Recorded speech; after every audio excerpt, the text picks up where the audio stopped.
estudiar la fisiología de la sangre. Para ello vamos a necesitar una muestra sanguínea que vamos a extraer mediante la técnica de venopunción. Luego, la sangre es un... Hola a todos, en esta oportunidad vamos a estudiar la fisiología de la sangre. Para ello vamos a necesitar una muestra sanguínea que vamos a extraer mediante la técnica de venopunción. Luego la vamos a observar bajo el microscopio para identificar los distintos elementos y también le vamos a realizar distintas determinaciones como hematocrito, pruebas de velocidad de sedimentación globular y ensayos de tiempos de coagulación en distintas condiciones físico-químicas.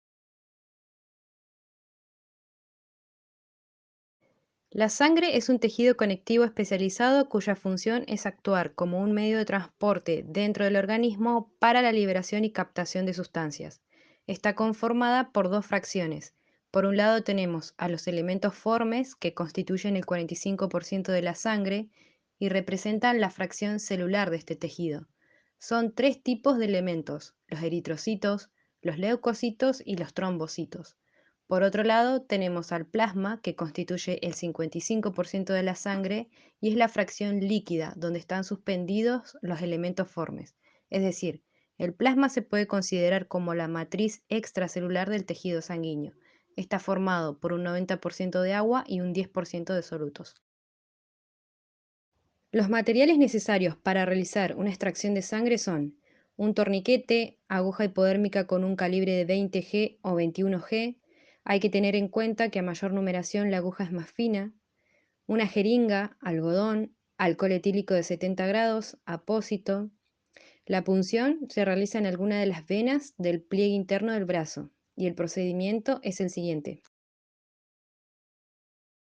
Se le indica a la persona que se siente y apoye su brazo extendido con la palma de la mano hacia arriba y se le pide que cierre el puño para que las venas sean más visibles.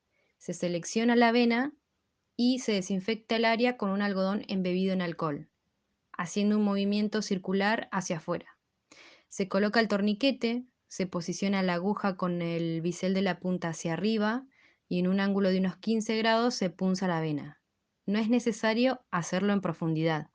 Cuando la sangre comienza a fluir es el momento de desplazar el émbolo de la jeringa para extraer el volumen necesario de sangre y se hace con un movimiento lento pero continuo.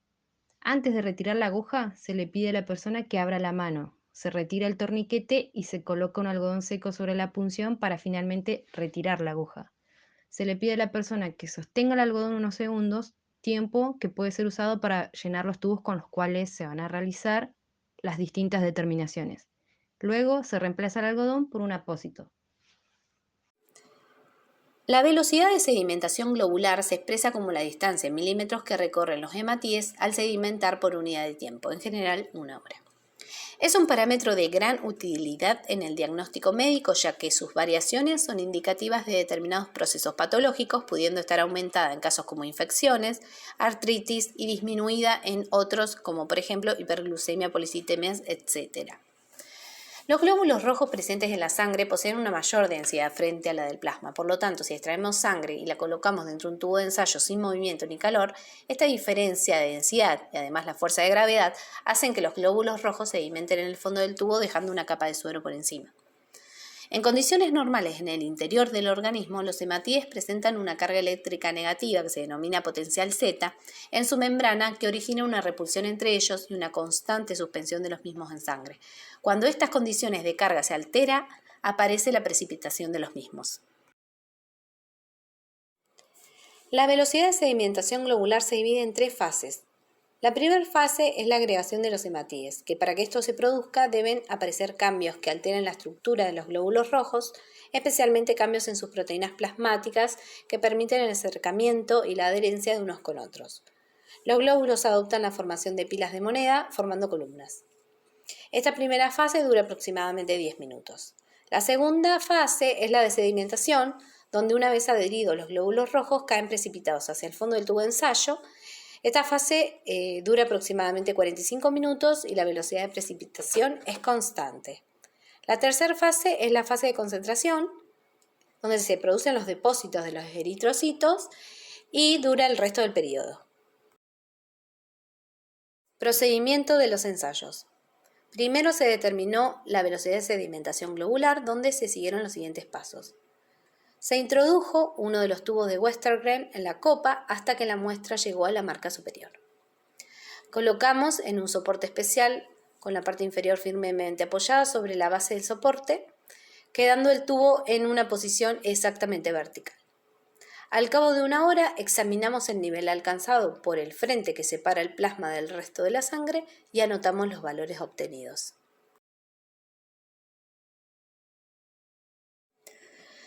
Los resultados que obtuvimos.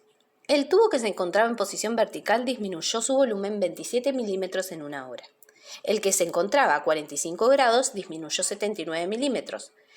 El tubo que tenía una muestra diluida solo 0,3 milímetros. Según estos resultados podemos observar que la BSG es mayor en el tubo que se encontraba a 45 grados que el que estaba en posición vertical y a su vez mayor al tubo con la muestra diluida. Esto se debe a que la inclinación del tubo acelera la BSG. Mínimos grados de inclinación ejercen un marcado efecto acelerador sobre la velocidad de sedimentación. Se cree que se deba al depósito de células en un lado del tubo, lo cual permite mayor facilidad de ascenso del plasma. Aumenta el área de contacto proporcionado por la inclinación. Los eritrocitos se agregan a lo largo del lado inferior, mientras que el plasma aumenta por el superior. Por ello, una sola desviación de solo 3 grados a partir de la vertical puede acelerar el valor de la BSG en hasta un 30%. En el método de los 45 grados, los tiempos de la lectura varían según los grupos analizados, en el que no hay un tiempo exacto que pueda ser común para todos los grupos estudiados, por lo que no es factible para dar un resultado clínico. En cuanto al tubo con menor BSG, podemos decir que cuando la sangre está diluida, tiene una menor cantidad de glóbulos rojos con una mayor área entre sí, por lo que dificulta la aglutinación y disminuye la BSG. Podemos observar entonces que los valores de BSG variaron cuando se realizaron distintos efectos sobre la muestra de sangre debido a que el potencial Z fue afectado. En el apartado C se nos pide evaluar el hematocrito sanguíneo, es decir, el volumen de eritrocitos respecto al volumen sanguíneo total. En este caso utilizamos el método de centrifugado de capilares, como los que se muestran en la imagen. Utilizando las muestras de sangre provistas anteriormente, las cuales tienen heparina, usamos pequeños capilares de vidrio desechable no graduado y sin anticoagulante, a los cuales se les coloca sangre hasta llenar 3/4 del capilar y se cierra por un extremo con plastilina.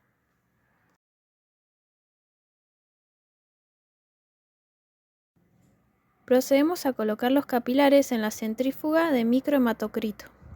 Realizamos la experiencia por duplicado ya que tenemos que balancear los volúmenes dentro del platillo y centrifugamos por 5 minutos a 12.000 revoluciones por minuto.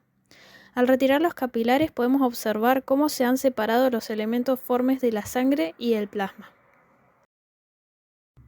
La fuerza centrífuga separa físicamente las células sanguíneas, el componente sólido, del plasma, el componente líquido, ya que poseen distintas densidades. El plasma se observa en la parte más superficial, mientras que los eritrocitos están sedimentados al fondo del capilar y los leucocitos quedan en una fina capa entre ellos. Las características cuantitativas y cualitativas de cada elemento nos pueden dar una idea sobre el paciente, si éste tuviera alguna condición, patología o enfermedad. Por ejemplo, los valores normales de hematocrito rondan el 41 al 53% en hombres y del 35 al 46% en mujeres. Si el valor de hematocrito es bajo, podría tratarse de una anemia, mientras que si supera el rango, se lo denomina policitemia. Por otro lado, si la capa leucocitaria es gruesa, puede indicar una leucocitosis por infección, inflamación, leucemia, una reacción alérgica o estrés severo. Finalmente calculamos el hematocrito, que lo definimos como la proporción porcentual resultado de la división del volumen de eritrocitos sobre el volumen sanguíneo. Se puede utilizar un ábaco o regla que te otorga la medida directa por lectura, como se muestra en la imagen, colocando cuidadosamente la base del capilar desde donde comienza la línea de sangre en 0% y la línea de la regla cruzando el borde superior del capilar representando el 100%. La regla se baja hasta la línea de los hematíes y se lee el porcentaje marcado a la derecha. En nuestro caso, los valores fueron del 45% para la primera muestra y del 46% para la segunda. La diferencia es de 1% exactamente, por lo que damos por válidos los resultados, ya que no es mayor al 2 o 3%. Al compararlos con los valores de referencia aceptados, vemos que se encuentran dentro del rango de normalidad, por lo que podemos decir que el paciente no presenta ninguna condición o patología visible o medible. Continuamos con la segunda parte, hemostasia y coagulación. La hemostasia es el proceso que permite mantener la sangre dentro de un vaso sanguíneo dañado. La respuesta hemostática debe ser rápida, reducir el foco de la lesión y cuidadosamente controlada para ser efectiva. La hemostasia se realiza en 3 pasos. Primero, una vasoconstricción. Segundo, bloqueo temporario de una ruptura mediante un tapón de plaquetas. Tercero, coagulación. El primer paso de la hemostasia es la constricción inmediata del vaso dañado para disminuir el flujo sanguíneo y la presión dentro del vaso en forma temporaria. Al presionar una herida sangrante, disminuye también el flujo sanguíneo en el vaso dañado. La vasoconstricción es causada por moléculas parácrinas liberadas por el endotelio.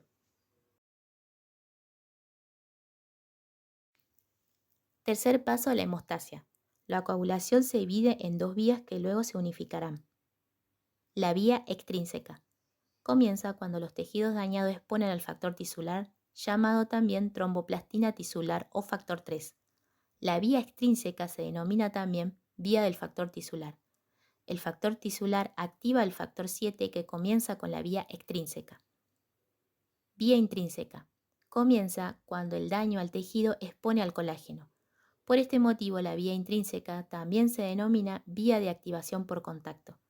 Esta vía utiliza las proteínas presentes en el plasma. El colágeno activa la primera enzima, el factor 12, que inicia la cascada, en el cual comienza la secuencia de reacciones que activan finalmente al factor 10. Los fosfolípidos plaquetarios y el calcio pueden también participar en la activación del factor 10. Una vez activado este, se combina con el factor 5 para formar las enzimas protrombinasa, al igual que en la vía extrínseca, completando así la vía intrínseca. La formación de la protrombinasa marca el inicio de la vía común. La protrombinasa y el calcio catalizan la conversión de la protrombina en trombina. La trombina, en presencia del calcio, convierte el fibrinógeno soluble en hebras laxas de fibrina insoluble.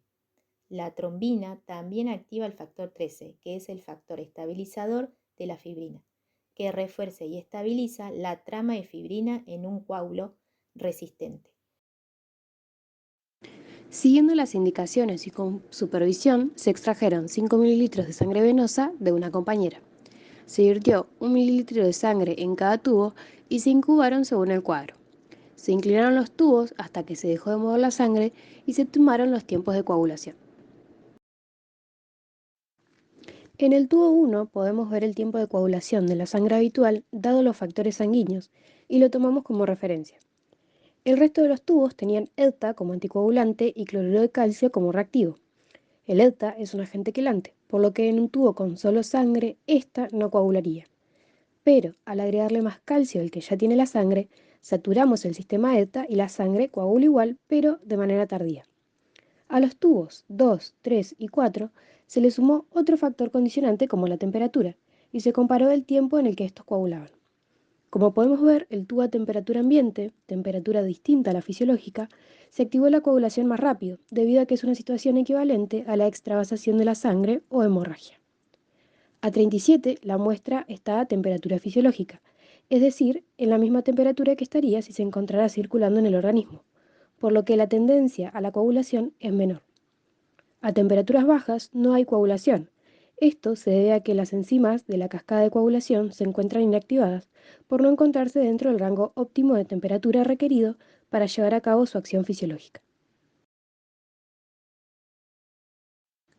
El tubo 5 contenía ETA. Luego se le agregó cloruro de calcio y heparina, que es otro anticoagulante que trabaja potenciando el efecto inhibitorio de la antitrombina 3 sobre los factores 5 y 10. El factor 10 es el que luego forma un complejo con el calcio para continuar la coagulación, por lo que si se inhibe el calcio y el factor 10, la sangre no coagulará como ocurrió en este tubo. Por último, en esta experiencia realizamos observaciones al microscopio de los elementos formes de la sangre de un frotis otorgado por la muestra, y estos fueron los resultados. Muchas gracias.